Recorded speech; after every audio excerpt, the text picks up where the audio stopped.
Super excited to have Mick on the podcast today. We met, we'll get into the story, but we met a few years back. He's a stud. He's not in pest control, not in lawn care, but he's in service-based industry, does a lot of roofing. And Mick Coluccio, he owns Aspire Contracting. Again, like I said, stud of a dude. Been watching him blow up the last 5 years, so it's been fun to watch your journey. But welcome to the show, man. Thank you, man. It's an honor to be here, man. I'm stoked to get into it with you. Yeah, it's pretty cool. Like I said, I just told listeners, a little bit how we met. We'll get into that. But first, if you and I are junior, senior in high school, who is Mick in high school? Dude, junior, senior year, I was fucked off. Um, we can get into that a little bit, dude. So I actually have a background in history of drug and alcohol abuse. And so that really ramped up in high school and post high school. And so who I was back then, man, like I was lost, I was lonely, I was addicted. I had no future, I had no hopes, I had no goals, no dreams. Um, Man, and quite honestly, dude, I was in a dark place. Feels like this is a reoccurring theme I hear a lot, Yeah, which is not necessarily a bad thing. It's not fun to go through. A lot of people have gone through it, but you come out the other side and you use that addictive personality, put it sort of something positive, and it's like fuel. 100%. If you can overcome something like that, it allows you to take a step back and say, man, like that's something that many can't overcome. And if I can get through that, then what else? What are the other mountaintops that I can conquer? Yeah. Not to stay on the topic, but like, how did you get introduced to alcohol, drugs at a young age? Dude, just the same way and anybody else, really. I mean, it was I started drinking really, really young age. Dude, like my parents are wonderful. They're great. I came from a wonderful household. Like I was given every opportunity to succeed that like I could have ever asked for. Um, so I can't exactly tell, like I don't have a rhyme or reason of like why when I took that first sip of alcohol, like I felt something that I didn't know I was looking for. Gotcha. Um, and from then on, it wasn't like immediate. It wasn't like I think I took my first drink when I was 11 years old, and so it wasn't like I was like off to the races at 11. But obviously, like through middle school, through high school, and partying, and I don't know when I crossed that line when it ceased to become a luxury and it became a necessity. I'm not sure exactly like when I crossed that line, but at some point it was I can't live without this. And then, so how did you finally overcome it? I got to a point where I was broken enough to reach out and ask for help. And I always say I believe there's a window of opportunity and there's a window of willingness. And there were points in my life when the window of willingness was open, but the window of opportunity was shut. And there were points when the window of opportunity was open, but the window of willingness was shut. And by the grace of God, on July 10th, 2013, both of those windows were open just long enough for me to get my ass through. And I found myself in a drug and alcohol treatment center in Kalispell, Montana, about 45 minutes outside of Kalispell, and that's where I was introduced to 12 steps and a different way of life. That's awesome. Well, congratulations. Obviously I didn't know you before that, so it's really cool to see you on the other side. I'm glad you're doing good and healthy. And then after high school, you go through this. Then how do you find contracting? Where do you get into the space, or does that come later on? Do you go to college? So walk us through that. So dude, I failed out of college 3 times. Nice. College, dude, I just couldn't show up for class. Even I tried once when I was getting loaded and twice when I was sober. And so regardless, I couldn't seem to get myself into a classroom and sit and study and take tests. And I didn't understand. It was the goal for me was always, you know what I mean, to create some financial freedom, right? Like that's the initial catalyst, but it's like I'm sitting in class and that's not what they're giving me. So I just can't figure out why I'm there. Um and so college wasn't the route, and I'm, early 20s, trying to get my life on track. I've got a handful of years under my belt at that time. And the way I got introduced to roofing was I was doing marketing for drug and alcohol treatment centers, and I got burnt out of a six-figure contract with a treatment center. And so at the time, dude, like I was less than broke. Like I was in debt. I had nothing to my name. And on July 9th, I saw of 2018, I saw that we had Arizona got hit with a massive monsoon. Saw a guy I know on post on Facebook who owns a roofing company here, and he said most of we just got hit by a big storm, and most of my guys make six figures, and we could use some extra help. And so I sent him a message, and he was like, Mick, I think you'd be great at this. It was in the morning, and he said, hey, I've got a appointment around noon. Why don't you meet me at the Home Depot up off Val Vista? And so I put the last 20 bucks I had in my Prius in, and I drove over, and I pull up, and he's sitting in the parking lot of this Home Depot in his big lifted F-250 Platinum, and I hop in his truck, and we're driving, and he was like, Mick, what do you know about roofs? And I was like, dude, I know they sit on top of houses. And he was like, okay. He's like, do you know what storm damage looks like? And I was like, I have no idea. And we're driving down. He said, you see all these houses with these little black rectangles? And I was like, yup. And he was like, those are all of our potential customers. So we pulled up to this lady's house, and he was like, I talked to this lady for 2 minutes this morning. She was on her way out the door, headed to work. She told me to come back at lunchtime when she was on her lunch break. And so I was like, okay, great. And we walk up to the door, and uh he talks to her for a few minutes. She signs this piece of paper. We hop up on the roof. We throw a tarp up there, and it was July in Arizona. It was hot. It was humid, and we were sweating up there. And we hop back down, and we jump back in his truck, and he said, Mick, what do you think? I was like, that looked that looked easy. And he goes, you know how much we're gonna bill the insurance company for that tarp? And I was like, how much? She was like, 800 bucks. I was like, dude, we were up there for like 30 minutes. Like it blew my mind. And he asked me if I knew these two other guys, which I was familiar with, and he said, hey, I'm gonna pair you up with them. They're gonna show you the ropes. I'll throw you guys in a group text. And that was my introduction to roofing. That's awesome. And how long do you stay there for? Yeah, I was at that company for 4 years, Okay, cool. I think. And it was amazing. I was with that company from when they were doing, I don't know, like 9, 10 million. I came in, and there were maybe like 14 of us. And I was with that company all the way up until they did like $50 million in revenue, and we had over 100 guys. And so I'm grateful for the opportunity I got at that company, and I'm grateful for what I learned there.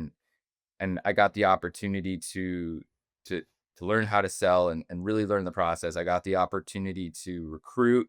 I got the opportunity to build a sales team and lead people. And so it was a great experience. But at some point, and I'm sure we'll get into it, but at some point, you know what I mean, I got to go create my own destiny. For sure. So we'll go there next. So have you always had this entrepreneur spirit from day one, you think? Or something that you grew into? Or where do you think it came from?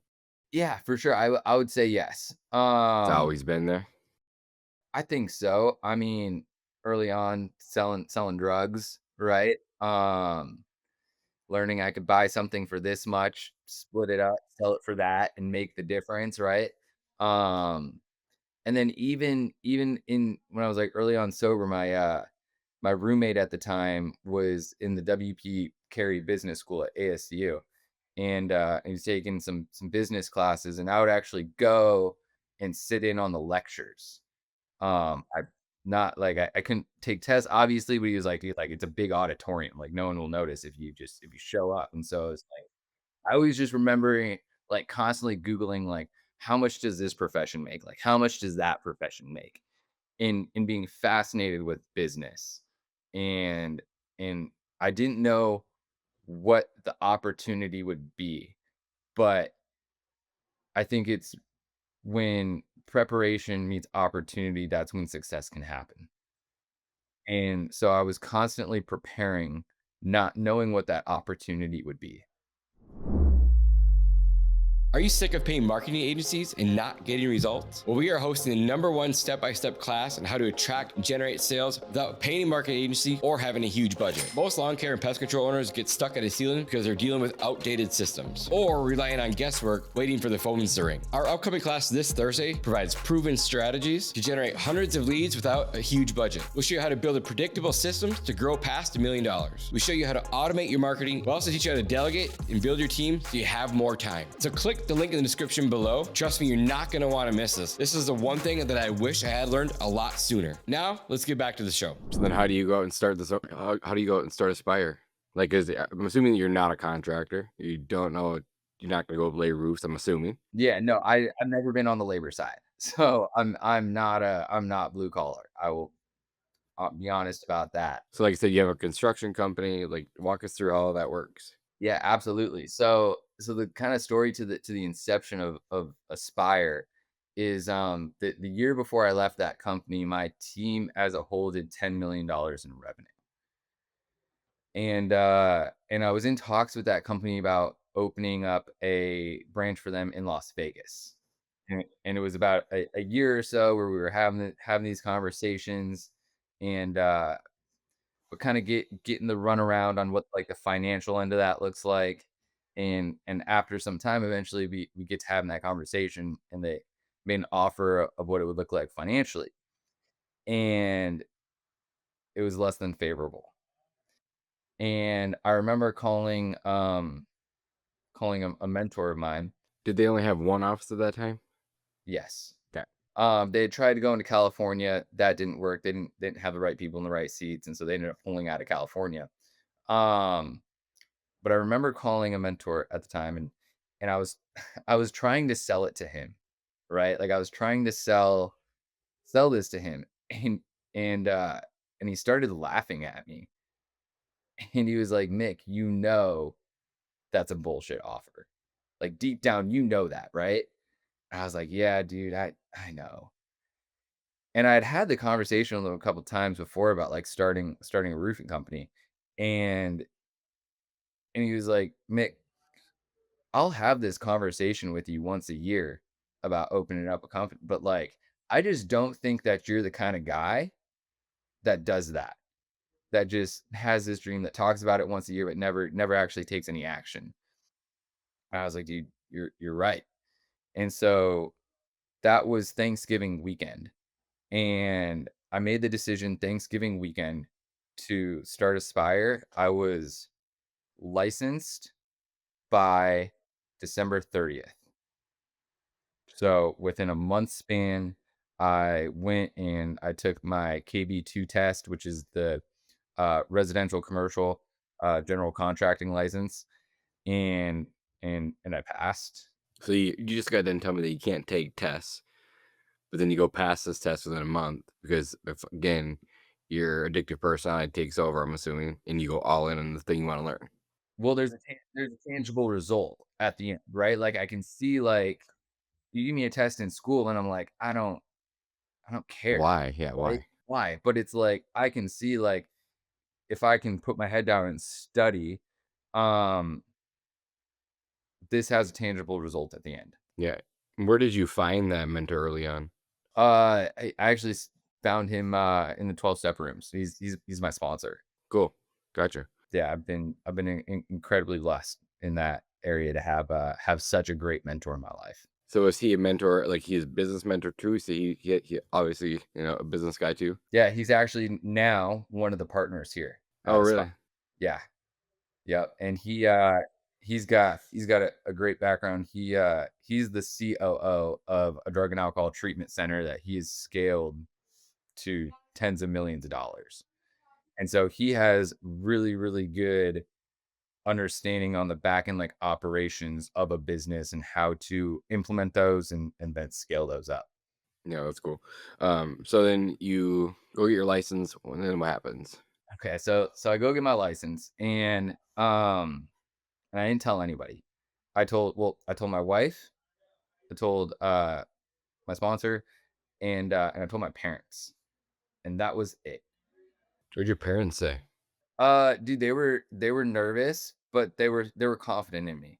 They had seen me. I remember before getting into roofing, I had two options. I was either gonna go do 1099 commission only door to door sales, or my other option was to go do sales at GoDaddy. And my parents wanted me to go the GoDaddy route. Of They're like, course, it's safe. it's yeah, it's safe. It's a big corporate company, right? Like you could build a good future there. You could work up um and I decided not to. And they had seen what I had done over the years in roofing. Um and so I don't think they had any doubt that like I could do this, but they still were I'm my parents are much more risk averse than I am. So, they were still nervous about like, "Hey, you're taking on a lot of risk by doing this." And I was making great money in roofing sales. Like I had a big team, I had great commission, like I was crushing it. But there were more mountaintops to conquer. And so what ended up happening was when I got into roofing, I actually had a partner that I split everything with, right? So every deal that we did, we split 50-50. Um, and I'm a big believer. I know a lot of people are hesitant to get into business partnerships, and it is something to be wary of.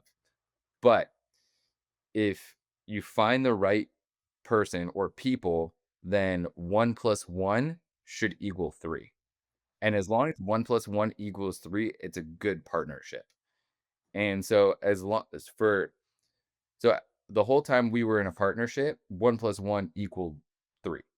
And I made the decision to start the company on my own and not bring him with me. And so I got licensed December 30th. It took some time to get like all my contracts set up, get my CRM setups, get everything I needed set up.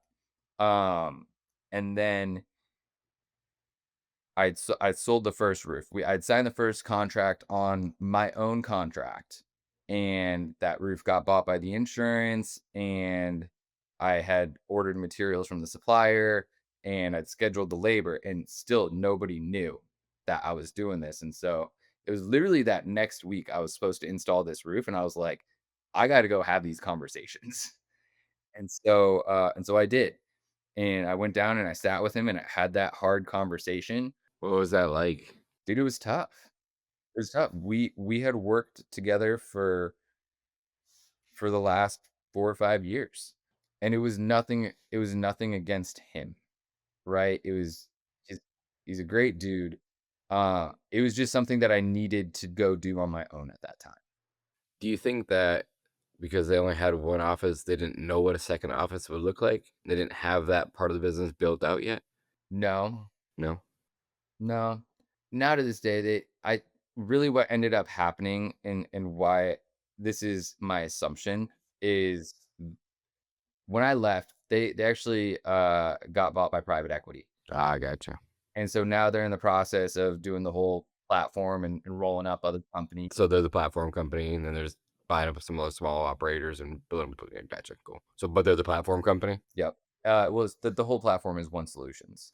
And so I think the reason why like I didn't get the offer that I was looking for was simply because like they had this deal on the hook and they were probably limited to what they could do at the time. Ah, gotcha. Yeah, makes sense. So, yeah, so you got this conversation's tough. You guys are been together the last 4 years. Never going to be easy, but sometimes it's like ripping off the band-aid. You worry about it for so long going up to that point, and then actually when it's done, it's like a big weight off your shoulders, you know? 100%. And it's like that's been something that's been consistent through business is having to have hard conversations. So it's like if you want to be in business or if you want to be a leader, you need to get comfortable with having really hard conversations. So what year is this now when you start Aspire? 2022 was when we installed our first roof. So May of 22. So when we met, you were still when you and I met, you were still at the other company. Yes. Gotcha. Yep, absolutely. And so so I had that conversation with him and he's shocked, right? Like can't blame him. I didn't Nobody knew. I kept it really under wraps. Because the fact is I knew that if I told anybody, not that anybody would maliciously like tell people or out me, but like I knew that the moment that it came out, I was liable to not receive any more commissions. Not that I believed the company wouldn't pay me, because they do. They're great. They always pay their people. I just know that like I'm only gonna open this up when I'm ready to make the move. Um, and so he ended up calling me back the next day and was like, "Hey, you need to go in the office and you need to tell them on Monday." Like he was kind of like, "You made your bed, lie in it." I was like, "That's fair enough." And so I did, and I went in and we had our sales meeting every Monday with my team, and I went in and I told my team um, that I was leaving, and they were all shocked. And then I went in and I spoke with the CEO and told her I was leaving and ripped up all those band-aids. And it was uncomfortable. It was scary, but it had to be done. For sure. Were they pretty supportive? Were they upset? Neither, if that makes sense. I want to say they were necessarily supportive, but they weren't necessarily upset. They're kind of just like, well, that is what it is. Like it's like best of luck to you. I didn't take anybody on my team with me. As a matter of fact, one of my best friends, and now business partners, Nick, he wasn't at that sales meeting. He notoriously was horrible showing up to sales meetings. And so he called me afterwards and was like, "Hey dude, I'm gonna come grab a stack of contracts." And I was like, what are you talking about?" He's like, what are you talking about? I'm coming with you. Like, what are we talking about here? And I was like, "Hey, dude, like I don't know what I'm doing. Like, I have nothing built out yet, really. Like, I'm not gonna bring you into this." I was just slow down, you know. Let me get my feet up under me first. It's actually super cool full circle story because Nick and Rick are both were both partners at the time. Same way me and my partner were at the time where we split everything 50-50. And Rick and Nick ended up going to another company for about a year. I ran Aspire on my own for about a year. And I was miserable. It was like I was doing everything. I was recruiting, I was training, I was scheduling, I was doing operations, I was doing everything. And I was like, dude, I did not get into business to be this miserable.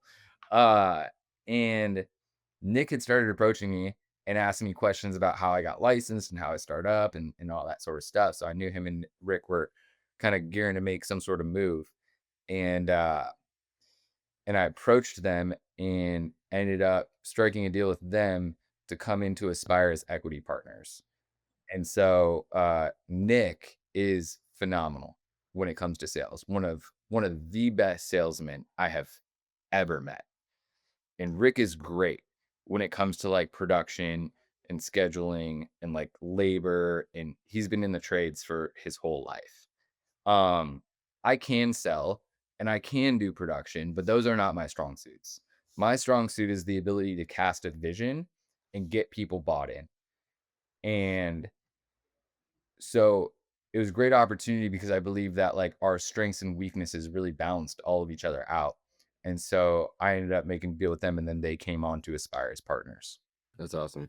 So you go sell this first roof, and do you even have a construction company lined up at this point? Yes. You did. Yep. Yep. I had my labor set up. I had my accounts with my suppliers set up. I'd gotten really everything like teed up to be able to actually execute the process. That's awesome. So this is 2022, right? Walk me through that first year. What was it like? A lot of bump in my head. I mean, I started with you know what I mean, holding I'd recruited like maybe like 2 or 3 dudes, and I would hold sales meetings in my living room. I would have subcontractors coming in and picking up checks from my house.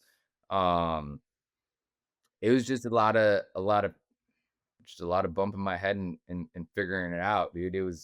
It's so crazy to like look back and and see like the evolutions and the different seasons that the organization has gone through. Um, and in that really, really early startup phase, it was really just we were scrappy. We were, you know what I mean, figuring things out. And I'm grateful that I always kind of built with the vision of being able to not I'm not committed to selling the company, but I want to build the company to be sellable, if that makes sense. For sure. The Jim Collins book, Built to Sell. This is smart. I love it. Love it, love it, love it. So, how do you find Sam tickets? Let's rewind a little bit. Obviously, you're already in the door to door space. I'm assuming. Dude, so yeah, so we were in Elite together, and Elite was great and getting introduced to Sam and door to door experts and all that.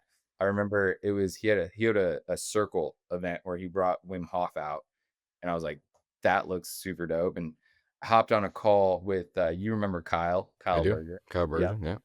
I hopped on a call and I was like, dude, this mastermind looks super Shout out cool. Kyle. Yeah, shout out Kyle. Kyle has played a big role in this for me. And he he told me the price tag on the circle.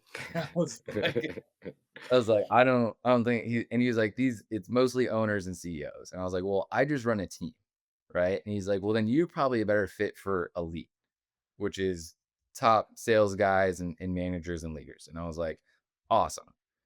And so I joined that, and that was phenomenal in the sense of like allowing me to open up my mind and see what else was out there and expand for me like what is possible. Um it was crucial in me being able to like develop relationships with people all across the country, which I still am connected with and I still bounce stuff off of, and we Like we're on a still podcast together. exactly exactly. So so Elite was huge, and um they ended up changing the leadership of Elite. Um, and I didn't really connect with that. And so I ended up leaving Elite for a little while. And I actually ended up doing one-on-one coaching with Kyle. And he was a big catalyst in saying, like, hey, dude, you need to set a date for when you're gonna go actually like have these conversations and open up this company. Like he really pushed me to not sit around and just talk about it, but to really take some action in making this stuff happen. It was actually it's so funny. It's on my vision board right here. You can see it, but right down there it says join door to door experts circle. And so it's actually on my vision to join the circle. Um and so about a year in, Rick and Nick came on, and Sam had hit me up, and he's like, dude, you're crushing it. It's amazing to see. When are you gonna join the circle? Um And, he's like, "Hey, dude, like, let's set up a call." And I told Rick and Nick, I was like, "Hey, guys, if we hop on this call with Sam, we're sold. We're joining. I just wanna let you know, like, the decision is not when we talk to Sam, it's whether we take the call or not, because I know Sam can sell." And, so, yeah, we hopped on the call with Sam, and he sold us, and we joined the circle, and, dude, the circle has been massively impactful in my journey, in connecting me with other owners and other CEOs. Because the truth is like being at the top of the company can be very lonely. And there's a lot of things that happen that like I can't talk to my employees about. I can't talk to my wife about. I can, but she doesn't get it. I can't really talk to my friends about. And so it's so important for me to be able to have a community of people that understand what it's like being in this position. For sure. I love that. Yeah, like when I went out there, this is funny. Kyle and Nick, they were out there. And they're helping me price pest control. 'Cause I've never done it. Like I've never sold door to door before. I've never even sold like really a pest control like quarterly agreement ever. Like I've literally, I still have it in like a notebook, like a notepad piece of paper, small piece of paper of prices. Like trying to figure this out, and then it's like fast forward, 5 years later, it's like, dang, it's pretty cool. But the same thing for me, like with Sam. Like you get around people that they were doing like thousands of accounts a day, and you're like, whoa, wait, what? Like, and I had no idea that door to door was even a thing at that point. Like, I had just found door to door like maybe 4 or 5 months prior. So my goal was like, I got to go figure this thing out. These companies growing really fast, but I don't really understand how they're doing it. And I was searching online. Shout out to Lenny. I sent him an email. So this podcast before I sent him an email. He emailed me back. And then Sam emailed me back like a couple days later. Next thing you know, I'm on a flight out to Utah going to meet Sam. And then like my mind was just blown. And I was like, holy crap. Like there's a whole new level of this. Like sales in general. Like I didn't know anything about sales, even though I was decently good at it. Only because I was like the tech quote unquote founder, CEO. Like I was just really good at selling my services, but I'd never done door to door in my life ever. I had no clue. I was just selling one time agreements. I had no idea. So it was pretty impactful for me too. That's awesome. That's so cool. It's dude, I believe that what inhibits people from success is lack of access to information, which really comes from like lack of access to people. And so I think it's Dan Martell, I think that says like who not how, right? So it's like it's not like what do I know, but it's like who do I need to know? For sure. Yeah, I can agree more. Just they say like you're the average of 5 people you hang out with the most, and it's so true. Like I even look at like kids that I graduated with, and like the kids that they continue to hang out with, and which route they took, and they had so much potential and so much talent in the world, and just didn't do anything with it. And if me, like I was 1.8 GPA, like I don't know, I didn't give a shit about school. I was super competitive, so I had that going for me. But I kinda got lost for a minute too, just because I always had big dreams to go do something massive, but I just didn't have the vehicle to take me there.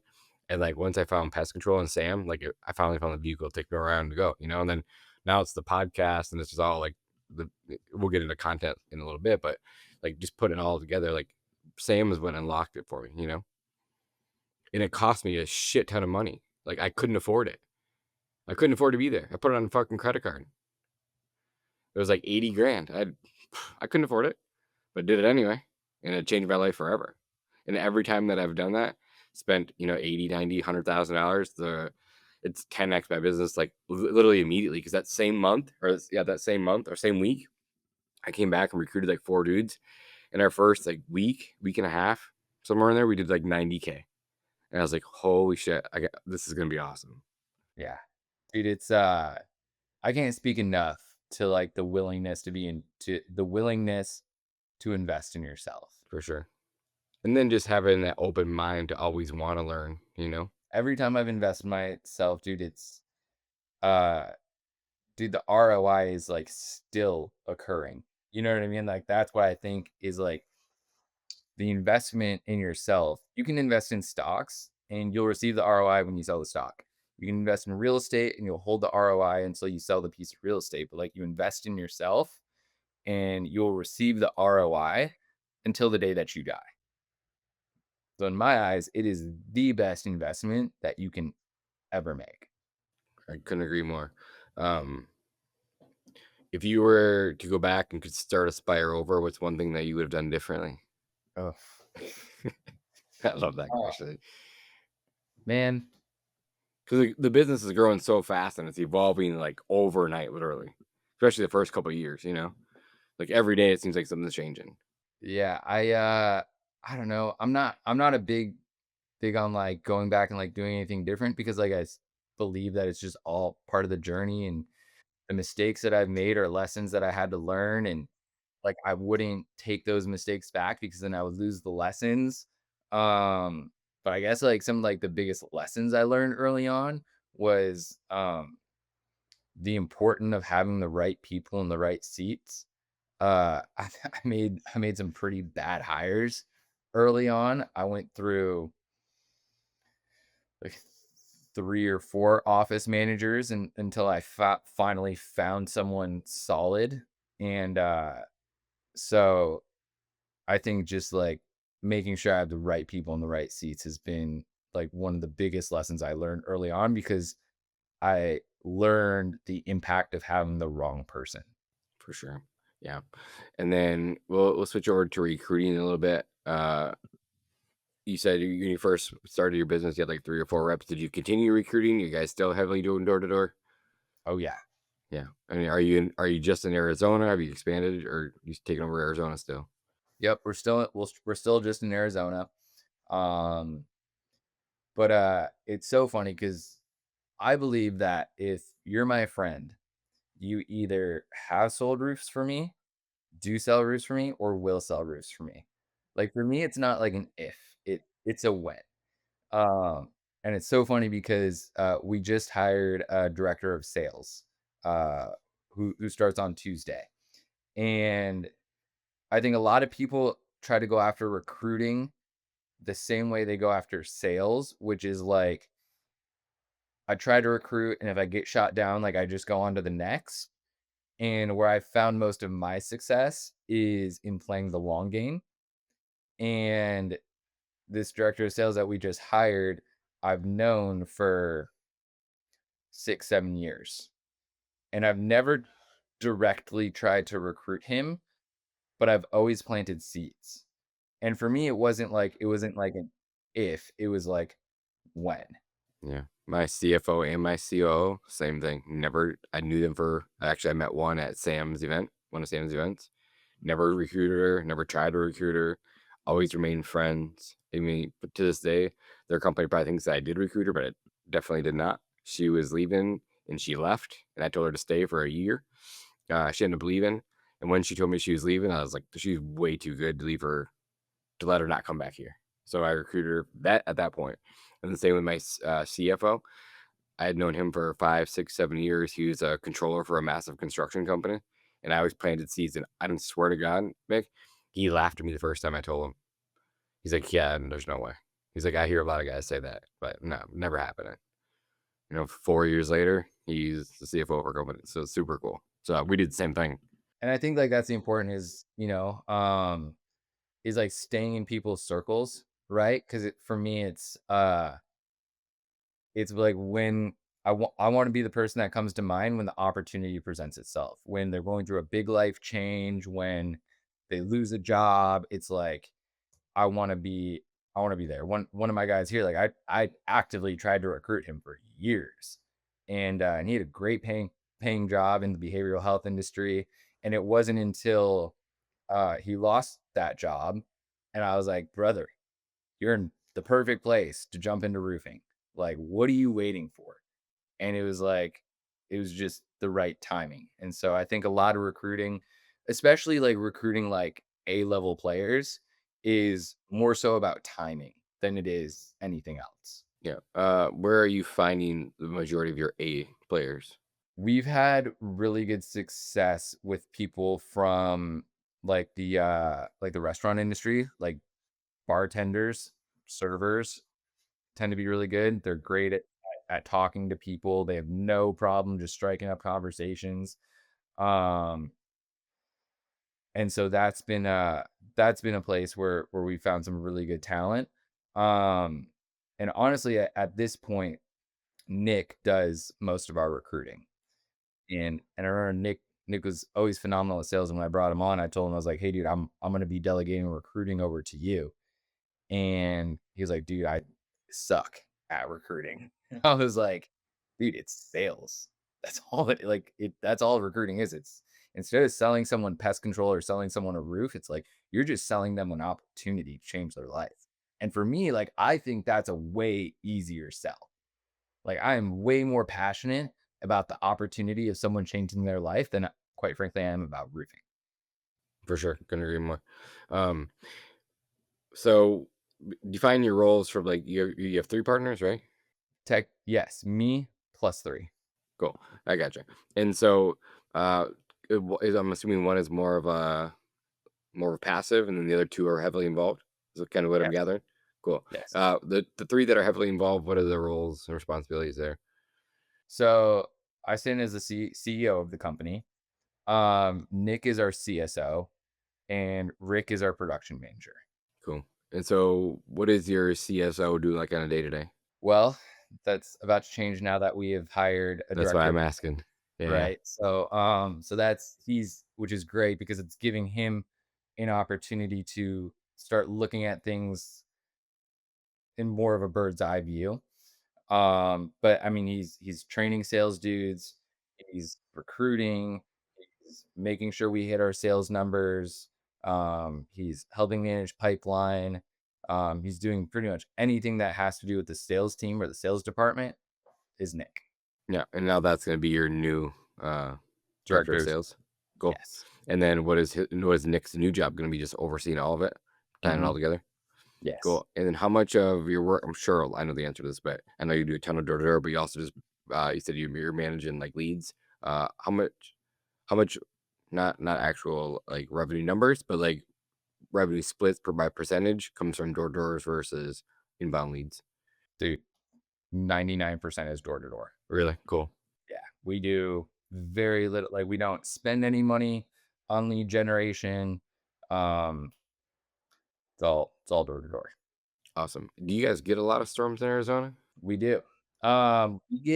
We get good enough storms that it keeps us busy, but not big enough to like bring people in from out of state. Gotcha. Gotcha. So when it comes to the individual reps, like, because you're heavily involved in sales, and you've been around a lot of really good salespeople, you've had a lot of good salespeople work for you. What is the difference between an average sales rep and then someone who's just like a stone cold killer? Obsession, For real. I would say, is just the dudes that come in like I did and just get obsessed with it. Every aspect of it. They get obsessed with the sales, they get obsessed with the personal development, they get obsessed with the growth, they get obsessed with knowing the ins and outs of everything that they can, and they never stop learning. Yeah, I love that. Do you sub out all your work still to this day? Hmm. How far is it from the sale to like an install typically? I don't know what it's like in Timeline yeah. wise, um, it all depends on how quickly the insurance company allows us to move. So is it usually that's like again 99% insurance company? Yeah, so a lot of it is insurance. We do some retail for sure. Um, from the point of like approval from the insurance company, our lead times are 1 to 2 weeks. Like we stay on top of our bills. Yeah, so that happens quickly. It just all depends on whether the insurance company comes out and they approve it right off the bat, or they want to give us some pushback and make us fight for it. How often does that happen? I mean, it's insurance company, so it's probably every deal, but Often, yeah, yeah, but that's where the rubber meets the road for us. Like that's why we're great at what we do is because we've nailed the process on being able to overturn denials and overturn repairs to full roof replacements, and that's where our value is to our homeowners. Is if they could just call the claim in and get a roof paid for in full by themselves, like they wouldn't need us. But that's where the value comes in for us is quite often than not, your insurance company is not going to approve it right off the bat, and they're not going to pay for every line item that they need to. And that's where we come in. that's super awesome. Is roofing, do you get a lot of like referrals? And is it that type of business too? Yeah, absolutely. Absolutely. So our guys definitely leverage referrals off their homeowners. And really for me, it was my first 2 years in roofing. It was like heavy, like on the doors, 6 days a week, just nonstop. Probably come that like third year is when that work ethic started paying me back, where storms would hit and I wouldn't have to go out to knock because my phone would just keep ringing. And so I'd be able to queue up all those appointments just based off of all the people I'd already helped. Yeah, that's freaking awesome. How do you personally stay sharp to lead from the front?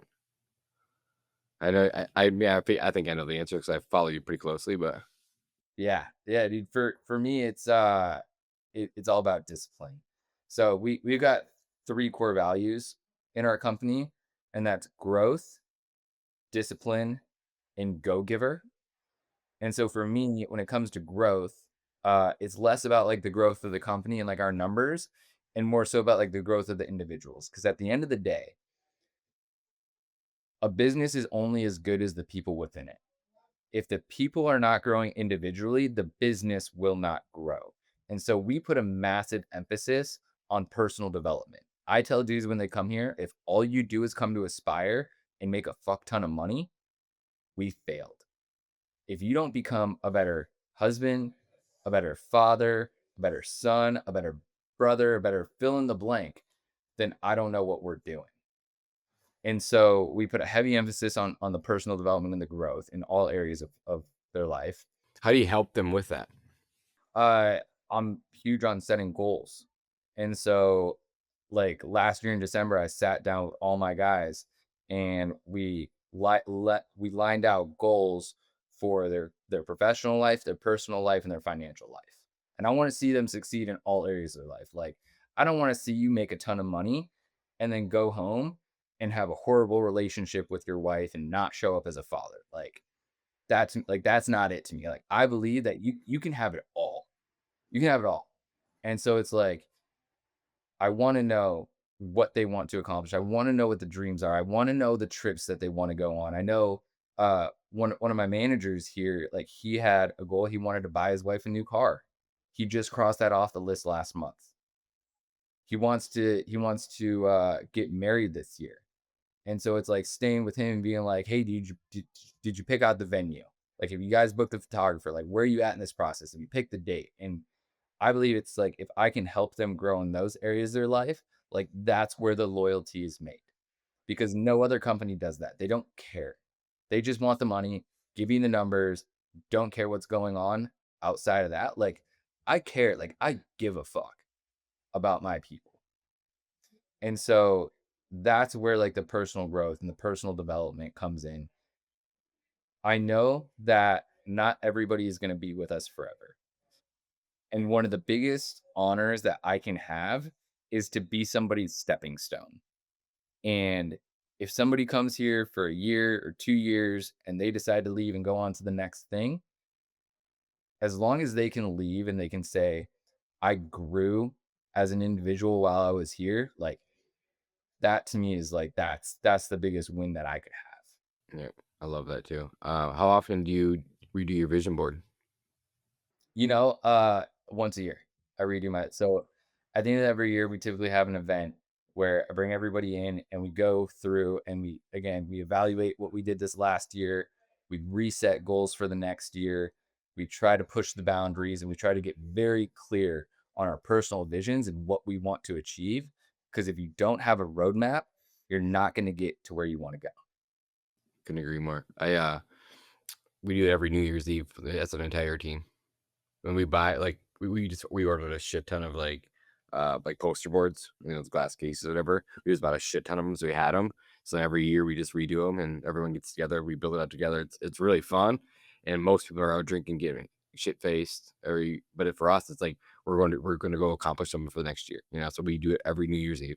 I love that. And then are there core values discipline, right? So I believe that discipline picks up when motivation fails because motivation will fail.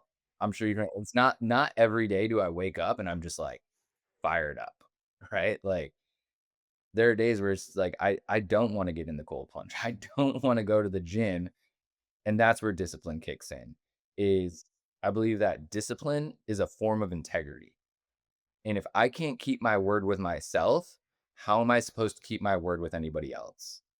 And so for me, like that's the most important thing is like I can keep my word with myself. When I say I'm gonna do something, I'm gonna do it, whether I want to or not. And then our last core value is go giver. Have you ever read The Go Of Giver? course. It's probably my favorite book. I love it so much that it became a core value of our company. And so we focus on making sure we're continuing to add value and then being open to the law of reciprocity, and it comes back tenfold. Super awesome. Yeah, I think Sam was one of the people who put me onto that book, to be honest with you, if I remember right. Yeah. Yeah, it was super awesome. And then So what are the next? I'm going to fitness a little bit because you weren't this jacked. I wasn't this jacked when we met. Um, so that's been fun to watch too. I've been watching all the cold plunges. I've been watching leadership. I've been watching all the content. So let's go down the fitness trail. When did that start? And what set it off there? I've always dabbled, right? Like I would have some consistency for a little while. I would fall off for a little while. I'd jump back on. I'd jump back in the gym for a little while. Like even during Elite, when we had the fitness challenges every month, like I loved being a part of those and pushing myself. And I would say really within like the last year is when on my vision board, it has peak physical performance, right? Like I want to be in like the best shape I've ever been in my life. And like that's when I realized that I'm willing to put money towards mentorship and get a mentor in business. I'm willing to do it in my personal life. Like that gets me results. Like, why would I not do the same when it comes to my fitness? And so I decided to fork up the money and hire a coach. And it's cool that coach is actually one of our managers here, and he's done competitions and all that sort of stuff. And he lined it out for me so perfectly where he's like, "80, this isn't a guessing game. Like this is science. Like if you just eat XYZ, So are you tracking macros and everything? Cool. yep." And so he's like, "If you just eat XYZ, you will gain weight. If you are in a deficit, you will lose weight. And if you work out this many days a week, like the results will happen." And so that's when it kind of really started to take off for me when I was just like, "Oh, this is just a formula. And as long as I maintain the formula, like I'll see results." And so right now I'm 4 weeks into a cut and I went from 17% body fat down to 10% is what I'm sitting at now. Is it just for fun? Like, what's your? Yeah. You just yeah, nothing crazy. Just to challenge myself, right? Just to continue to uncover and see how far I can push myself and see what the better version of me looks like. Yeah. Any bumps and bruises along the way from the gym? Dude, I think early on, like I've had 2 ACL surgeries.